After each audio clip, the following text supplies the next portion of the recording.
This online lesson is looking at distance time graphs. As a quick recap from our last lesson, let's remind ourselves about the equation that links speed, distance and time, which is that speed equals distance divided by time. What is the difference between speed and velocity?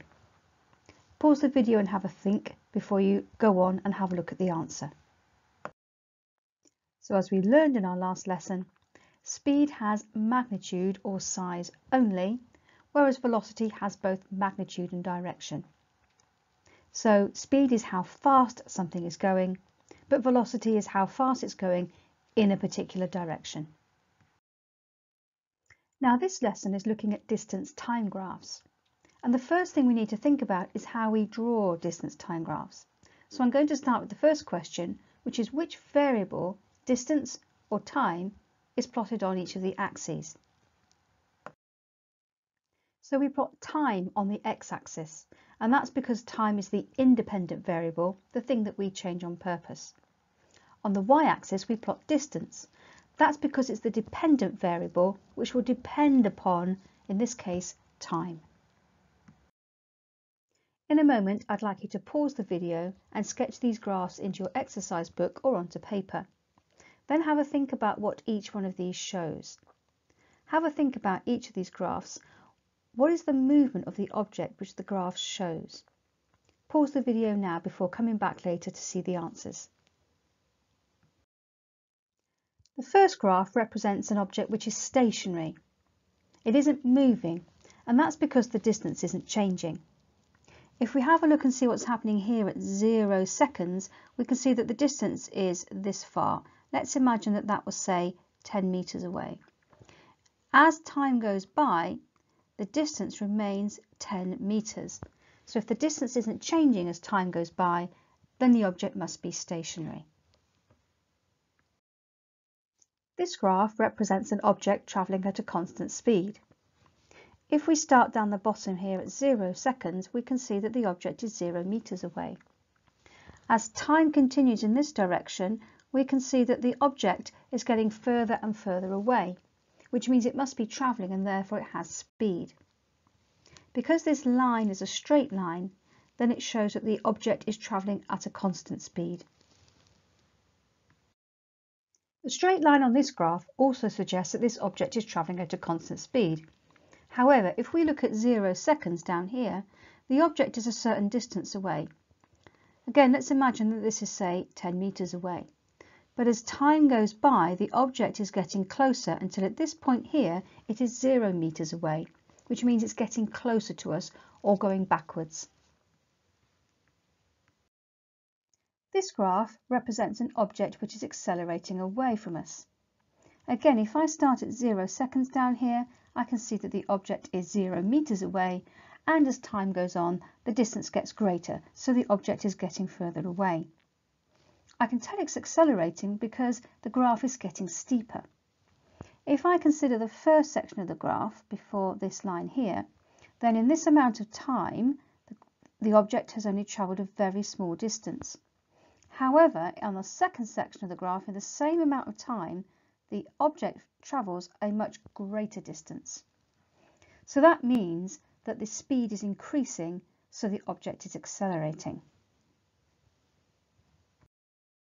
So the gradient, or the steepness of the graph, gives us the speed of the object. The steeper the gradient, the faster the object is travelling. So in this example here, the blue line is an object travelling much faster than the red line. They're both travelling at a constant speed and they're both moving away from us, but the blue line represents something moving faster. Now in a moment I'd like you to pause the video again and have a go at our next exercise. You'll need some graph paper, and I'd like you to draw a graph using the table on the left-hand side of this slide. Don't forget, time needs to go along the bottom on the x-axis and distance needs to go up the side on the y-axis. Once you've plotted your points, you can join them together with a line and then have a go answering the questions 1 to 6. When you've had a go at all of this, then come back to the video to have a look at the answers. Once you've plotted your graph, it should look like this. As you can see, I've plotted time on the x-axis, distance on the y-axis. I've got a proper scale on both x and y axes. I've plotted my points and joined them together with a line. If you were doing this in an exam, that would get you 4 marks. First question asked to describe the motion in the first section of the graph. And as you can see, the object is travelling at a constant speed. Going back to what we saw earlier, here at 0 seconds, the object is 0 meters away. And as time continues, the object is getting further away at a constant rate, so it's travelling at a constant speed.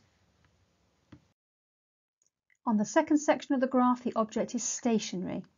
As time goes by, the object remains 12 meters away. If it's staying at the same distance away, it's not moving, and therefore it's stationary. On the third section of the graph, the object is travelling at a constant speed back to where it started. And again, we can see it's a constant speed because the line is straight. We know it's coming back to where it started because at the beginning of the section it's 12 meters away, and at the end of the section it's 0 meters away.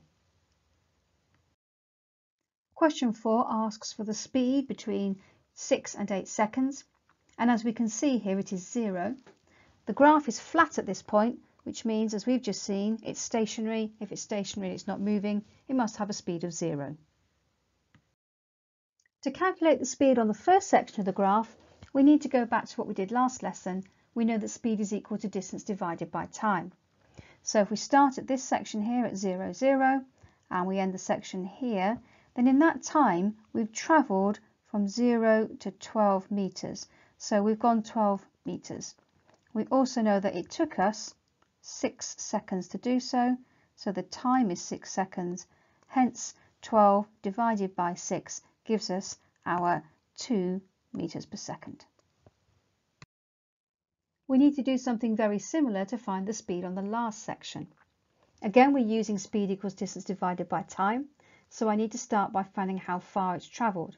Well, it starts the section here, ends the section here, and in that time it has gone 12 meters back to where it started. So again, we start with 12 meters. We're going to divide by the time it took, which as we can see goes from 8 to 10, so it took 2 seconds.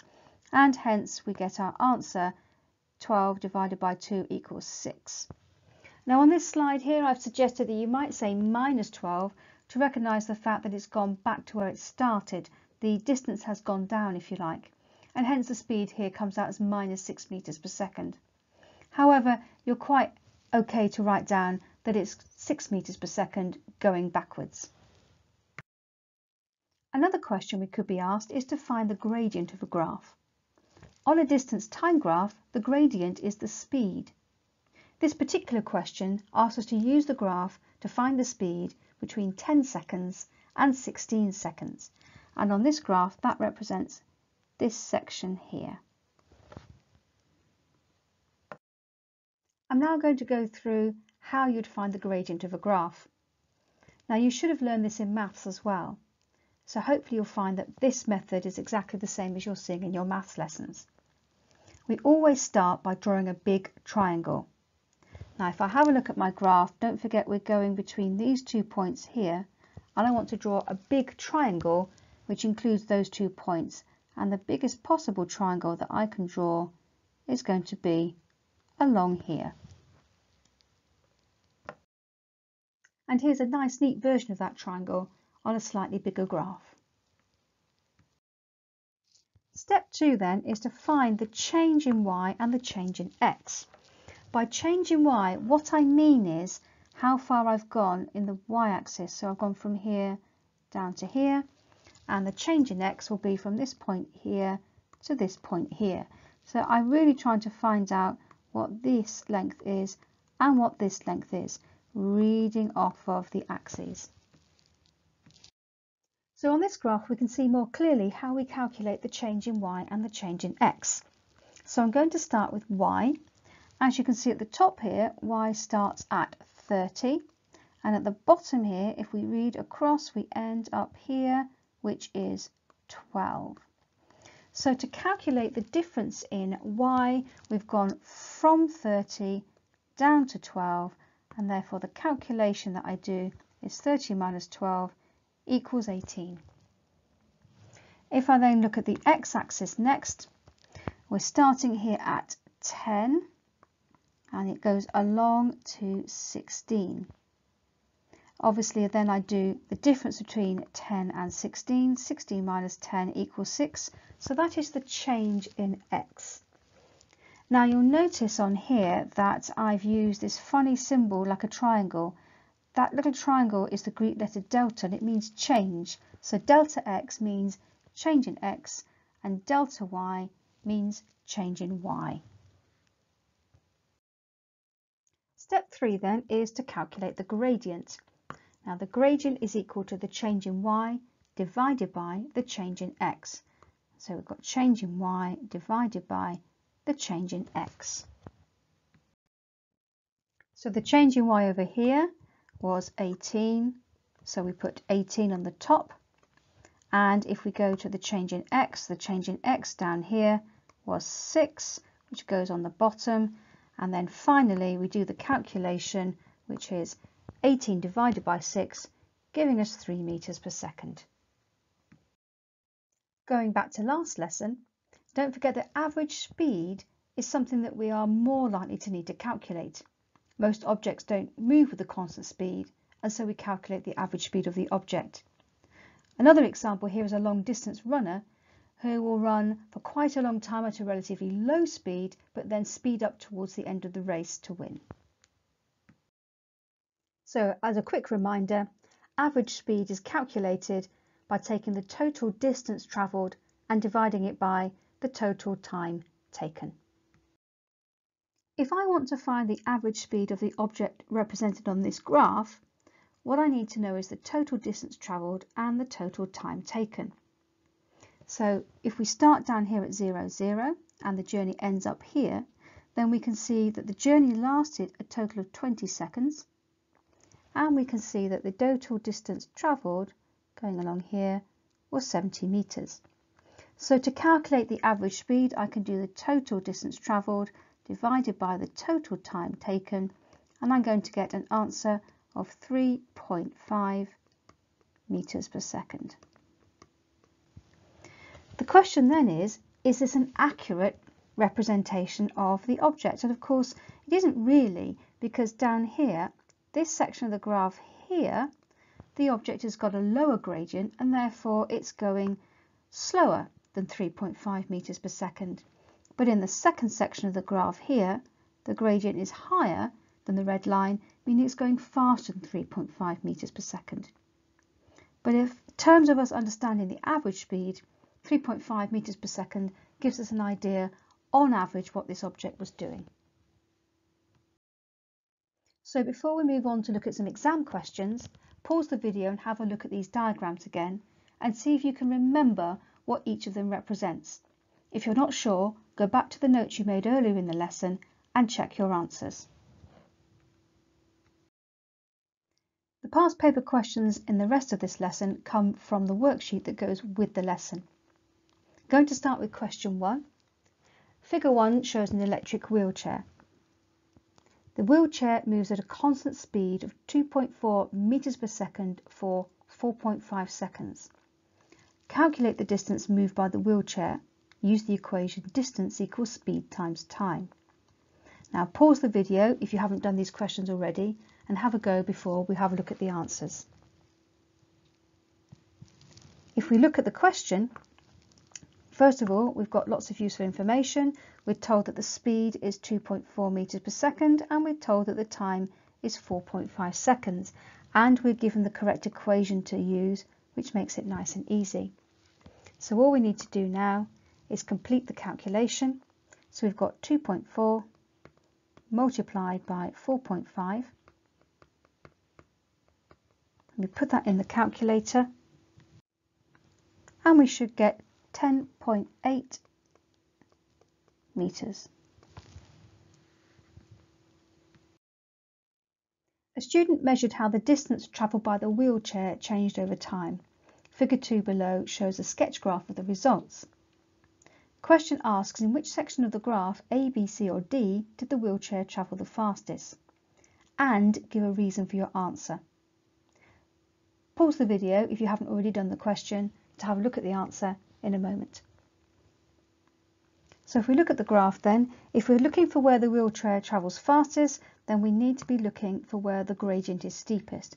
And that is clearly here, which means that the answer is going to be D. And the reason we need to give is that it's where the graph is steepest. Question 2 is very like the one we've just done. A person takes their dog for a walk. The graph shows how the distance from their home changes with time. Which part of the graph, A, B, C or D, shows them walking the fastest? Once again, we're looking on the graph for where the gradient is the steepest, and in this case it's clearly at part B. Again, notice that the question asks for a reason for your answer, which case with the second mark we need to say that that's where the graph is steepest. Okay, the second part of this question is asking, during the walk, both the speed and the velocity of the person and the dog change. How is velocity different from speed? Again, pause the video if you haven't done this question yet and have a go at the answer. So from earlier in the lesson, we should know then that velocity has both magnitude or size and direction.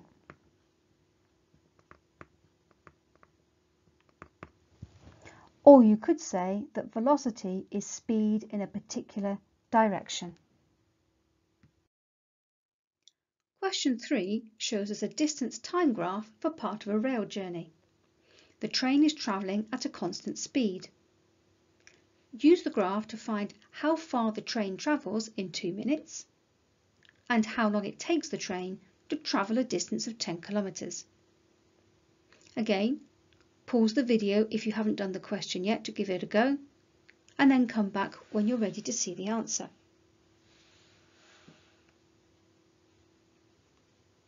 To find out how far the train travels in 2 minutes, we go along the x-axis to find 2 minutes.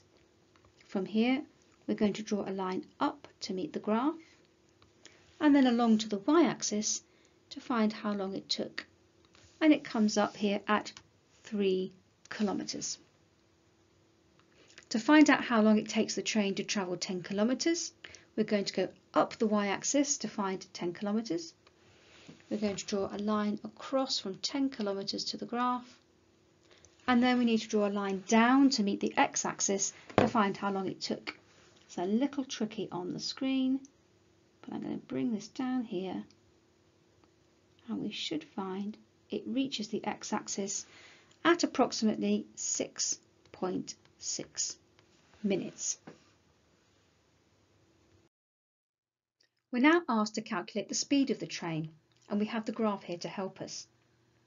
Now we could find the gradient of the graph, but this is a relatively simple question, so we could just go back to using speed equals distance divided by time and using the graph to find the distance and time. We can see that at the end of the journey, the train has travelled 12 kilometres, so the distance is 12. We can also see that it took the train 8 minutes to do that journey, so we're going to divide by 8. This gives us an answer of 1.5. But we haven't used standard units. We've got kilometres here and we've got minutes here, so we need to reflect that in our answer. So in fact, the answer is going to be 1.5 kilometres per minute.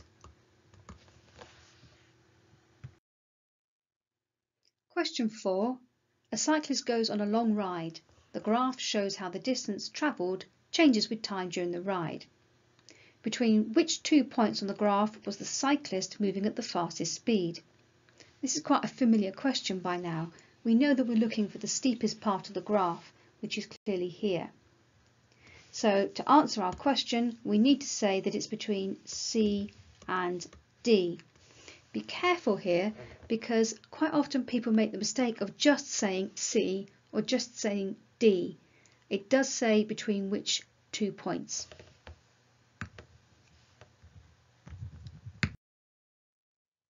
This question asks us to state one way cyclists can reduce the air resistance acting on them. Now this isn't strictly to do with distance time graphs, but most questions will put something in which relates to another part of the syllabus. So to reduce air resistance, we really need to make ourselves more aerodynamic. So any answer that reflects that will be fine. So you could say, for example, wearing a cycle helmet, bending over the handlebars, anything like that would be a sensible answer. The next part of the question asks, how long did the cyclist stop and rest? Now we know that the cyclist has stopped, we're looking for a part of the graph which is flat, which is clearly here between B and C. So now if we're going to work out how long that happened for, then we just need to read down from B to the time, which is 1 second, and then from C down to time, which is 1.5 seconds. So from 1 to 1.5 seconds means that they waited for half, or 0.5 seconds. This question asks us to write down the equation which links distance, speed and time. It's a nice example because it reminds us we do need to learn our equations for the exam. So we're just going to write down the answer that speed equals distance divided by time. So this is a typical question where, having been asked in the last part of the question to write down an equation, we are now being asked to use it. We're being asked to calculate the average speed of the cyclist while it's moving. Don't forget that average speed is the total distance travelled divided by the total time taken. So if I go to find the total distance travelled here at E, and I draw across to the y-axis to find the distance, it's coming up at 56 kilometres. And I also need to know how long it took, so I'm going to draw my line down to the x-axis to find that it took 4 hours. So the average speed is going to be the total distance, 56, divided by the time taken, which is going to give us an answer of 14. So having calculated the average speed, we just need to check that our units are correct. And in here it tells us to find it in kilometres per hour. This is in kilometres and this is in hours. So our units are all going to be fine. And we need to write down kilometres per hour at the end so we can show that we've got the right units.